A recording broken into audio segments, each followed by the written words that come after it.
Searching for a pet-friendly home with style? Welcome to 115 Briarcliff Circle in Sebastian, located in Ashbury, a gated community, and the monthly HOA is just $84. Be sure to review pet restrictions for breed and pet size. EGM Network.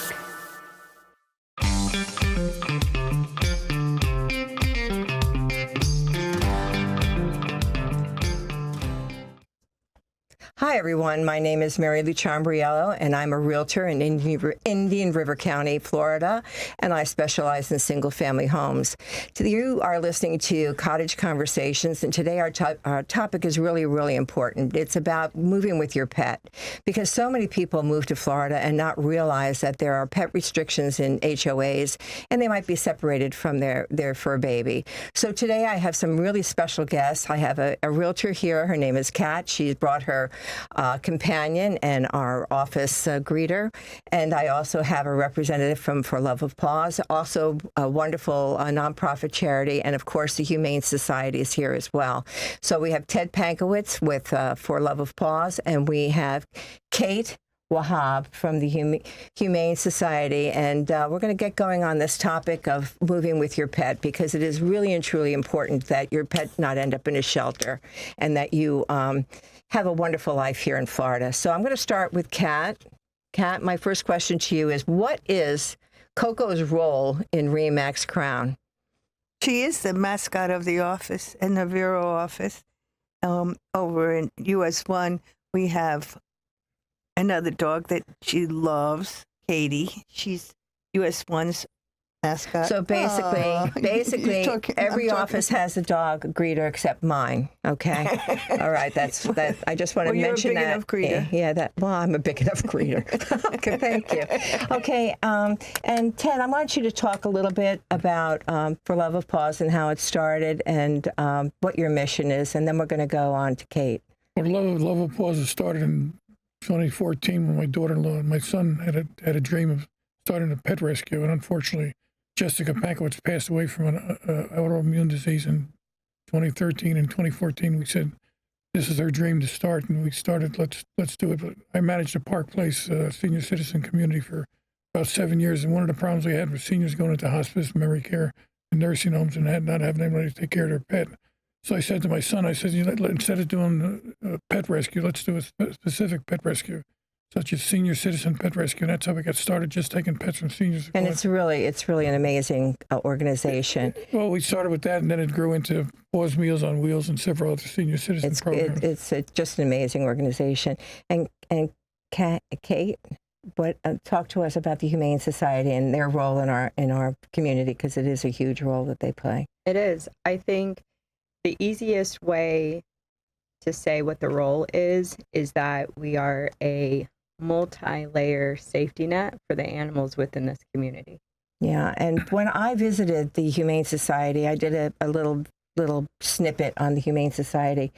I was shocked to learn that so many of those pets were returned or surrendered, I guess is the right word, because they weren't welcomed at their new home with their families. And that's what we're trying to avoid today. We're trying to get that good information out, along with what people should be doing to get their pet ready if they're moving long distance. So my next question is, I want to talk about the health benefits of having a pet and a companion.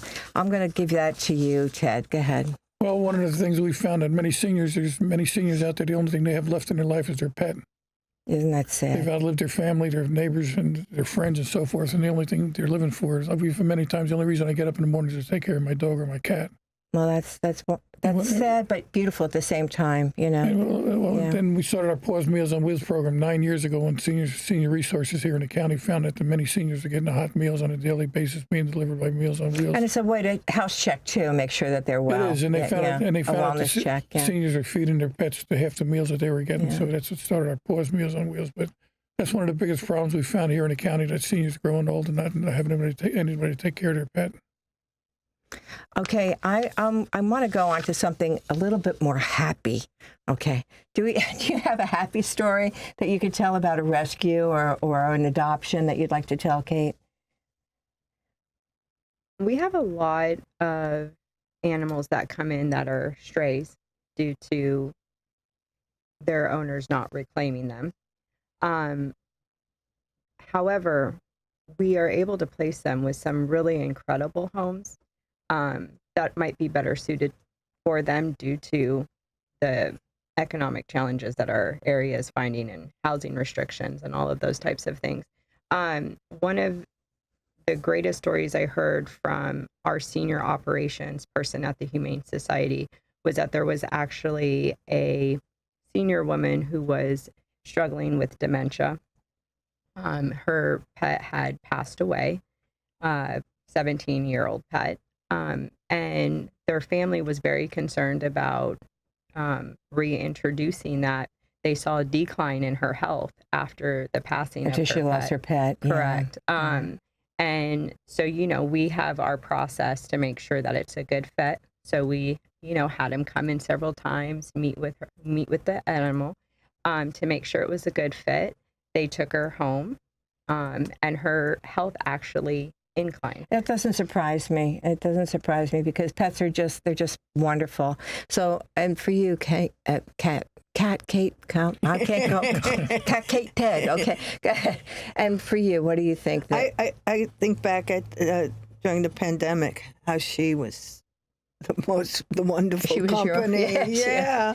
I mean, I saw a little cartoon about how somebody was walking their dog a little too many times during the pandemic. Was it you? No, it wasn't me, but she really kept me happy and content through all that. Yeah, we have a dog, and we got him from the Humane Society. He was 4.5 years old. I don't know who fostered him, but whoever fostered him did an amazing job.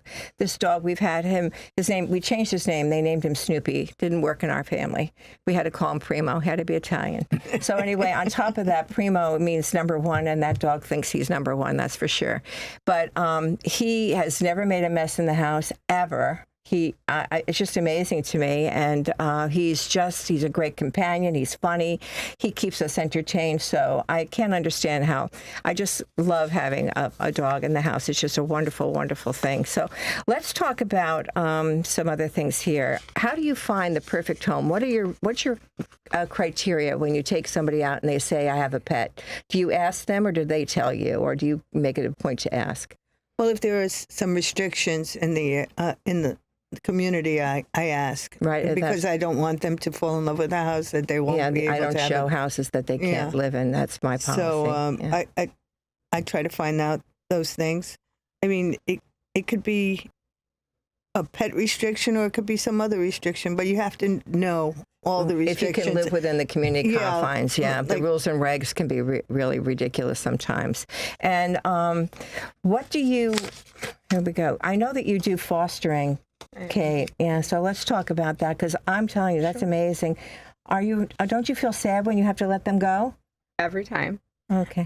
So I actually lost my pet about 6 months ago, which is why I solely foster now. I'm not quite ready to have a fur baby on a 24 hours a day, 7-day a week schedule yet. I can still feel some of the things of my pet that passed. So I decided to foster, and really foster any cat, hedgehog, dog, whatever we get. Bears, correct. Okay. And I absolutely love it. I really try to grab them too right as they're entering in, so it helps with them psychologically when they're going to transfer into their new home, so they don't have some of the ramifications that come with being in kennels, right?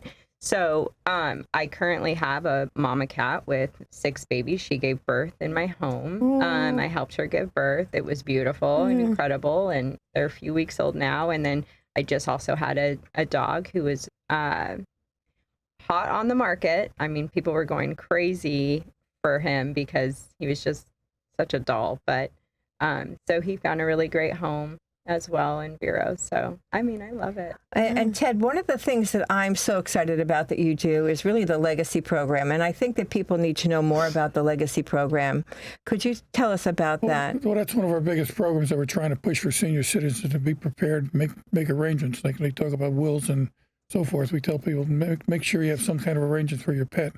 We have a legacy program where we'll take the pet from any senior who pre-signs up for us. And So we need to get that out to attorneys. And 24/7, we've picked up pets 2 o'clock in the morning. We've got calls from the local emergency room, sometimes 11, 12 o'clock at night, saying they have a senior that will not get admitted because they have a dog or cat at home, nobody to take care of it. I remember you telling that And we story. try and tell That's people, really touching. we tell people to sign up ahead of time for us. We'll pay for the vet bills. We'll make sure everything's all set to go. So God forbid when something does happen, they have my direct cell phone number. They call us up and we'll pick up the pet 24/7. And then you also have a big project that you're working on. You're working on a fundraiser to pay for your building where the thrift shop is. We purchased a thrift store this past year, and we're looking to pay off the mortgage in the next couple of years. And that pays about 60 to 70% of our operating costs. That's wonderful. And then, Kat, what are the things that you tell people when they are when they're moving down, and you give them we know how to keep the dog safe, give them their favorite toy, all that other business. But what are the things like medical records and that type of thing? So give us make sure all the medical records are transferred from the original vet, and make sure that your dog is up to date in all the shots that they need. Yeah. And have meds for 2 months if they're on meds. I think, and also chipped. As far as hurricanes are concerned, you should have enough medicine for your dog, just in case. We don't call them hurricanes, Kat. That's not good for business. Oh, no. We call them storms. Oh, storms. Storms, okay? We have storms, okay? Okay. Serious storms, but they're storms, okay? And we also, I always recommend that they put their name or their phone number, their phone number on the dog collar or the cat collar, because it's really, they can get lost. And let the vet know, the old vet know the new address, so that if they do find the pet, that the old vet might have the chip might still be, valid. That's a great suggestion to have the chip updated. Yeah, to have the chip updated. And I think that the Humane Society does chipping. You do, yes. Yeah, do chipping, and which is really kind of a big deal. And then, okay, let me see what I want to talk about here. Okay. Do you have any sweet stories about Coco? Look at the way she heard you mention her name. I know. She is the sweetest little girl. When she was a baby, she was pretty wild. I thought I had an aggressive dog. She was with those little pointy teeth. Oh, there she It's one of my favorite pictures of her. Go. I didn't bring any pictures of Tina Primo. I didn't want to upscale up. I had one of my first Florida buyers come in, and that's her when I'm telling her that she's beautiful. She's a great dog. Well, anyway, I feel the office Primo's going to be upset with me. She greets people at the door, and this one customer, client, he knew what he wanted, and we went to look at the house, and right then and there, came back to the office, was signing the contract, and she just wanted to be in his arms, and there he was signing the contract with her in his arms. Oh. And so she's soft sell. She's a soft seller. Yeah, she's a soft seller. She gets that property. She'd make a perfect therapy dog. Yeah, she's a great. Well, she is. She's an icebreaker. Whenever you come in, whenever you come into the two offices, there's a picture of her with the client signing his contract. There you go. My dog wouldn't be helpful like that. I'm going to have to talk to him. So. She's an icebreaker, and the same thing with the office in Vero. They have a cute little. But she's like, how much does she weigh? 10 pounds. 10 pounds, and the other one weighs like 6 pounds. And they come running up, and they greet everybody that comes in. So it's really kind of nice. At my office, you just get an Irish woman at the front desk. That's what we have. Okay. And what is the biggest challenge of your organization, Ted? What is your biggest challenge? Our biggest challenge is pet food. We supply about 15 different locations, actually, with pet food on a weekly basis. Yes. And pet food is our biggest challenge. We purchased, last year, I think we purchased $60,000 worth of pet food. Wow. You could almost put a down payment on a house with that. Absolutely. Yeah. Well, we deliver to about 30 different homebound seniors. Mm-hmm. We deliver 80 bags of dog food and cat food to Meals on Wheels on a weekly basis. We then bring it to seniors that are homebound. The pet food is our biggest need. And what is your biggest challenge, Kate? Resources. Resources. It is our number one challenge. And explain resources to me. I mean, it costs quite a bit of money to be able to accept all animals. I mean, we take wildlife, we take cats, we take dogs. We don't say no. We take everything in, and we don't always have the resources or the space capacity like we would like to build on, so we can have more kennels and more enrichment opportunities for And hold classes and that type of thing. Correct. Yeah. And so with that, we need resources for that. We need staffing for that. It all boils down to the same thing, and it's why donations are just so important. And then, people, they can donate. You can donate money. I want to point this out. You can donate money. That's wonderful. But you can also donate in other ways. They both have thrift stores, so you can bring things to the thrift stores and help them raise money, because not all of us have the resources to write a check to a charity. But we do have stuff that we can give to them so that they can sell that at their thrift stores and whatever and raise money. And the other thing is, I have friends that want pets, but really don't have the space for them or the time for them. And they were like, I don't know what to do. I don't know what to do. Well, you know what? Volunteer. It gives you a great way to really and truly enjoy a pet. Absolutely. It's kind of like grandchildren. You can give them back, and you don't have to worry about taking care of them, feeding them, and you're making a community service. You're doing something good for the community. Right. So that's something I would encourage people to do. So if you don't have room for a pet, but you really would like to do something for pets, think about volunteering. Think about, coming in and spending a few hours with a cat or a dog or, whatever it is you'd like to do. And it's really an easy way to solve both problems and help out the community as well. It really is the backbone of our organization. Our volunteers. Absolutely. Yeah, it's wonderful. And I want to talk about, where did it go? I want to talk about avoid buying a mistake. Okay. So I bought a mistake once. I bought a chow. Oh, you're talking about a dog. A dog. Okay. Is that what you... Well, I'm okay with you buying a mistake dog. Go ahead. Yeah. I bought a dog, and I was living in New York, my hometown, and this dog liked to play in the snow and be outside in the cold weather. And why I'm in Florida is because I don't like cold weather from the start. So I sold that dog right away. No. I didn't even keep it. My family thought I was being very cruel, but it was an impulse buy at a pet store. Yeah. And how much is that doggy in the window? Huh? Yeah, really. Yeah. No. And but she's worked out beautifully. She's worked out. Now, Ted, how many volunteers do you have? I met a couple. We have about 40 to 45 active volunteers with our organization right now. We have many down at the thrift store, but we have about 15, 20 volunteers at our pet food pantry out in Fellsmere. Wow. We bag food every Monday and Wednesday between 9 o'clock and 12 o'clock, and we bag it into Ziploc bags. Equals about a 4-pound bag. I know. I saw those bags there. Wow. Wow. 700-800 a week we do. God love you. I can't, I stuff envelopes. It's bad enough. But anyway, tell me something about why this job makes you smile, Kate, because I see that you really are passionate about it, and I see that you really worried about resources and volunteers, and you foster. So obviously you're in it to win it, So tell me what makes you smile about your job. I think in all the history that I've been to different humane societies through the country, you walk in, right? There's this feeling of sadness that you want to take each of them home, right? But you can't. It's just not logistically possible, right? So what I love about my role at the Humane Society is that I'm bringing in their resources. So as I walk through those hallways, and even though it crushes my heart a little bit, I know that I can bring them into my office and give them a break from the kennel. I can take them to my home and foster them. I can go out. I can volunteer to really help raise the funds that are needed to get them the tools that they need to be successful within our community. And that is really what is the driving force behind everything that I do there. And what really just makes me happy. I sleep very well at night. Oh, do you? I absolutely Because you got a guard cat? Is that what it is? Well, those baby kittens, they're kind of scrappy. Well, I don't want to make it about me, but I will. Okay.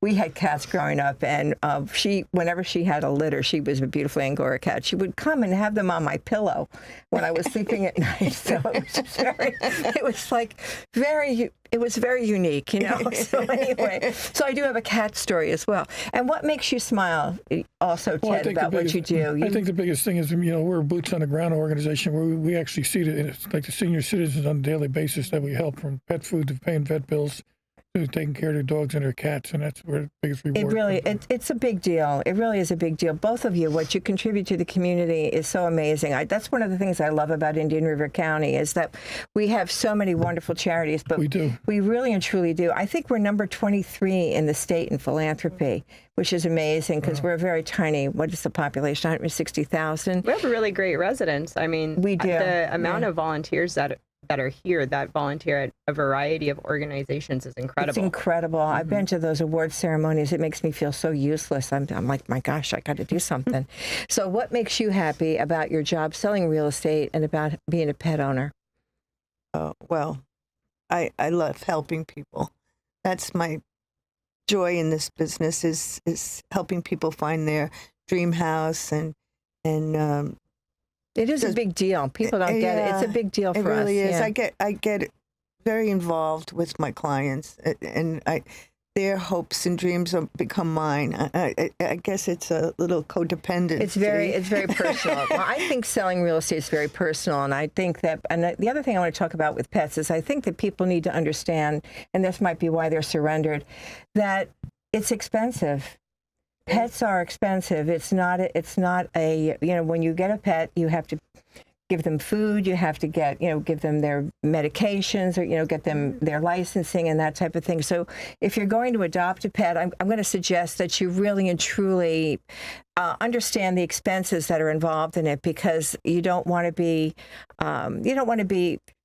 surprised, because it is surprising. I have a little guy. My dog is 13 pounds, and he is, I think he ran me like $2,300 last year. So, and that's without food, and that's without love and attention that you've got to give them. You have to walk them.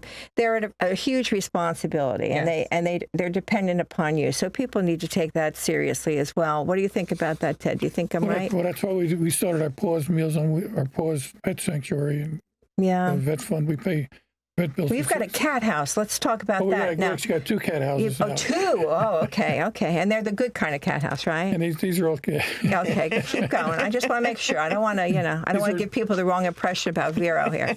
Okay. These are all cats that came from seniors who, either passed away, went into hospice, went into memory care, and so forth, and asked us to take care of their pets. And I think we have 22 cats now at the farm. My goodness. We have about 6 or 7. I saw your farm was flooded. Was it flooded? Did I see that? Wells were always floods. Oh, I know. Don't say that. That's not good. Okay. Now, if your organization, I'm going to give this to both of you, one at a time. I'm going to give it to you first. If you had unlimited funds, okay, and you could do anything you wanted to do for the Humane Society, what is it that you would do? I would build on our acreage. We sit on quite a bit of land. I would love to build a lot of enrichment programs for the animals. We do see a lot of behavioral issues because we take in a lot of pets who were strays. And then there are psychological and behavioral things that are the ramifications of them, being homeless, essentially, right? Yeah. So really being able to offer them, space to kind of overcome those things. I would do a larger behavioral development center that is just really focused on some of the harder to adopt dogs that need special types of attention that we don't always have the resources to provide the magnitude that's needed, which is why they end up staying with us for longer stays. So I would love to do that. And also open up a bit more to the community and some community enrichment programs as well, to just teach them basic things about animal care, animal welfare, and kind of what those responsibilities and roles look like within your life when you take on that responsibility. And how about you, Ted? Aside from paying off that building, okay, we're hoping that you raise money to pay. 2 different programs. We a free spay and neutering program. I think that would be a great. The only way to solve the over pet population is spay and neutering. But we'll never be able to adopt ourselves out of the over pet population that's existing right now. That's really a big deal. And the problem is you can, like we worked with the Humane Society about 2 years ago. We did 124 spay and neuters, and now the Humane Society, Wow. they have their own program going on right now. But for a low-income family to spend $45 or $75, that's a big amount of money for a low-income family. I wonder if you could get people just to, volunteer and pay for it on the side. I'd be glad to do that. I would be glad to pay. I would do like 10 pets a year or one a month. I would be more than glad to do that. Maybe we can get people in the audience to do something like that so that we can take care of That's that. one of the biggest problems, pet overpopulation. Is free spay and neuter is the Well, put me down. Put me down for one a month, okay? No, I mean it. I'm serious. I'm very, very serious about it. I'm not tell us about, teasing. you got the program going on right now. The spay or neuter program? It's starting next week. Yeah. So Okay, put me down. You can count on me, okay? to sponsor someone. I'll sponsor a pet a month. Yeah, I'll pay for a pet to be spaded, and hopefully somebody out there will do the same as well. Okay, because we want everybody to be happy. We want to save pets, not put them in shelters and not destroy them and whatever. So, okay, that's good. That's okay. Can I ask a question? Sure. Do you find that some of the dogs that come to you are dogs that probably were misfits in the living situation? For instance, somebody who has to move into an apartment and they have a big dog, and the dog, it's really not healthy for the dog to be in such a small space. Do you find that they give up their dog because it's not working? Well, I always attest dog behavior to owner behavior, right? So if you are properly caring for an animal and giving them the enrichment needs and socialization needs that they need, they can live anywhere with you, right? So you can live in an apartment with like a German Shepherd, for example. Is it the most ideal? Probably not. But if you're an active owner that is taking that canine to a dog park on a daily basis or bi-daily basis, then that kind of counteracts the other, because dogs and cats and pets as a whole genuinely just want your love and attention. And so what we see is a lack of attention, because it's really easy to open the back door when you have a big yard, right? And so I think sometimes there's a disconnect with really, transporting these animals into spaces that allow them a chance to let out their energy, which then in turn helps fix those behavioral issues that you may come across if you're just in a tight space. So you're saying that dogs mimic their owner's personality, because that would explain Primo. That would explain him, because Primo is definitely my husband. Yes, if that's true. I mean, I Very do hear demanding, that they both of start them. looking like you start looking like your owners, and you can really start to tell who's the Well, owner I'd like to with look the like pet. Primo. Primo's very trim. But and what do you think, Ted? What's your opinion on that, about dogs and cats imitating their owners? And Well, I agree with Kate, what she said about, I was a canine officer for 25 years up in New Jersey in the police department. And we trained a lot of, big dogs. And it's the owner and the dog's relationship together. yeah, we just love our dogs, and I couldn't imagine. So basically, I'm trying to find. I wrote so many questions, but we covered so much without even trying. Here we go. I'm planning a trip to Europe this summer. What are you this going to spring. be? I'm going to go in August. I'm going to a wedding in Italy. Not you need to know that, but I'm going to Italy. But my biggest in problem August, is what to do with her. I've never really left her alone. You can give her to me. She gets along with Primo. She does? Didn't she? I thought she did all right. I mean, yeah. I would love to have her. And my neighbor said she'd take her, but she has two dogs, one really big and one smaller. But it's a big responsibility. Well, bring her around and see how she and Primo behave together. How long are you going for before I sign up on this? How long? Talk to me. 3 weeks. 3 weeks. And then when are you going? Because I'm going to a wedding in August. May. I'm going. Okay. All right. Well, that's one of the things we do a lot, rehab, when people go into rehab for 2, 3 She's 4 a weeks. senior. Would you take her dog for 3 weeks? That's right. I am a big senior. Did she just call you out, Kat? Yeah. I'm older than her. Don't worry about Just it. by a few years. By 7 years. I'm 7. I think so. I think I'm 7 years older than you. I'm pretty sure. No. And are you telling me that my time is up? Okay, so let's just wrap this up with what's important. We want you to understand, all of us here want you to understand that there's plenty of support here for you in Indian River County if you need it for your animals. We have the Humane Society, we have For Love of Paws, and we also have another group called Halo. However, more importantly, we want you to understand, like Kat would say, that when you're purchasing a home, you need to don't look at something that you're going to fall in love with and you can't bring your pet.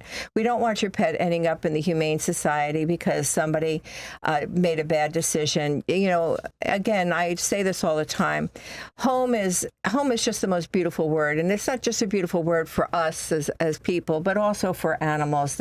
To have a beautiful place to come home to. And part of the reason we love coming home is that our dog is probably the most exciting thing when we walk through the doors, our pets. So we just ask you to pay attention, and if you're looking for a home in Indian River County, please call Kat or myself. We'd love to help you. And I want to thank my guests for coming and being so wonderful. I know that I was really nervous about this, but you made it easy. So Ted, thank you so much. Thank you for having us. I just so totally enjoy what you do. And it was nice to meet you. Nice meeting you too. Really and truly enjoyed what you. I love the Humane Society, and Kat's my close friend, so she had to come. She was obligated.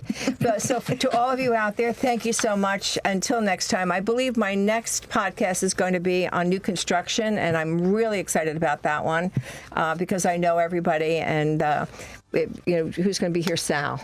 So it's going to be great wonderful. fun. We're going to have great fun on that one. So thank you, everyone. Ciao for now. Have the best day ever, and see you soon. Want to talk about your bars to bars? You want me to talk about bars to bars? Yes. Okay. At the end of this show, I try to keep everything happy, but unfortunately, all of us have bad things happen to us in our life, and my family had something really catastrophic happen to us. But it was a preventable crime, and at the end of this is a PSA that I paid for and put out there called Bars to Bars. And I hope that you help me spread the word and stop this hideous crime because it is preventable. Thank you so much, and thank you for reminding me. Ciao.